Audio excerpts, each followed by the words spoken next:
हमारा प्रश्न यह है कि जैन धर्म की शुरुआत कौन से काल से मानना चाहिए और सबसे पहले मुनि धर्म कौन से मुनि से शुरू हुआ, क्योंकि सभी तीर्थंकर जैन न होकर क्षत्रिय वंश के थे।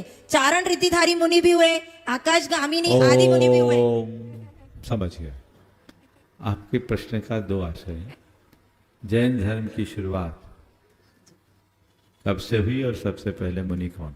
जी ऐसे तो देखा जाए जैन धर्म कभी शुरू हुई नहीं हुआ, वो अनादि और अनिधन है, अनंत काल तक प्रवर्तमान रहे। वर्तमान में जैन धर्म के आद्य प्रवर्तक भगवान ऋषभदेव हैं, क्योंकि वे ही प्रथम तीर्थंकर हैं।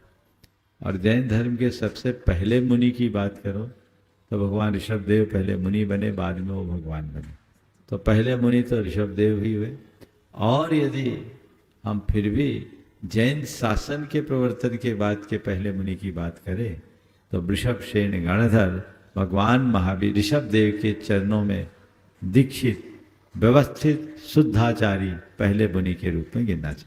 मेरा प्रश्न यह है, इंदौर के पश्चिम क्षेत्र में प्रथम रत्नमयी सहस्त्रकूट जिनालय बनने जा रहा है, तो यह सहस्त्रकूट जिनालय क्या होता है एवं हम महिलाएं ऐसा क्या पुरुषार्थ करें जिससे समाज को धार्मिक क्षेत्र और सामाजिक क्षेत्र में आगे ले जा सके? देखिए, वर्तमान में सहस्त्रकूट एक बड़ा चर्चित विषय हो गया। परम पूज्य गुरुदेव की कृपा से देश में अनेक सहस्त्रकूट जिनालयों की संरचना हुई। सहस्त्रकूट का उल्लेख हमारे पुराणों में मिलता है। ऐसे सहस्त्रकूट का शाब्दिक अर्थ देखें तो सहस्र यानी हजार और कूट का अर्थ होता है शिखर। हजारों शिखर वाले जिनालय को सहस्त्रकूट मंदिर कहना चाहिए। और ऐसे उल्लेख पुराणों में आते कि ऐसे सहस्त्रकूट जिनालय थे जिनका बंद द्वार था, श्रीपाल आदि के प्रताप से वो द्वार अपने आप खुल गया, ऐसी चर्चा है। लेकिन वर्तमान में जब हम सहस्त्रकूट की संरचना की बात करते हैं तो वर्तमान में सबसे प्राचीन सहस्त्रकूट टीकमगढ़ के पास एक बानपुर है, अक्षय क्षेत्र बानपुर, वहाँ पाया जाता है। बानपुर में एक जिनालय है शिखरबंद।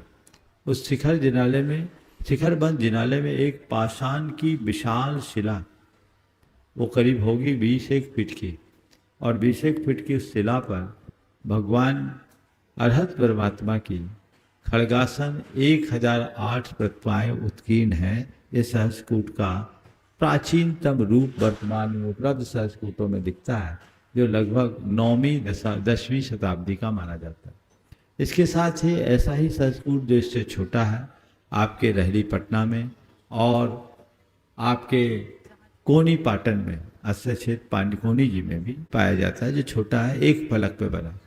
इसी तरह के सहस्त्रकूट आपके यहाँ भी एक बना हुआ है कल्याण भवन में, जो जिनालय है उसमें सम्मेत शिखर के तेरापंथी कोठी में भी सहस्त्रकूट बना है। तो एक ही फलक पर छोटी छोटी प्रतिमाएं विराजमान कर दी जाए तो सहस्त्रकूट होता है।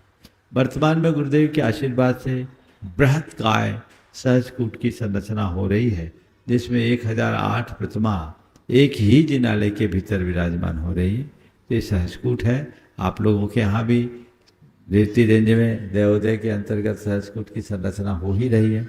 और आपने कोई रत्नमय सहस्त्रकूट की बात की, निश्चित ये पुण्य के कारण है। हमें ऐसे अवसरों का लाभ लेना चाहिए।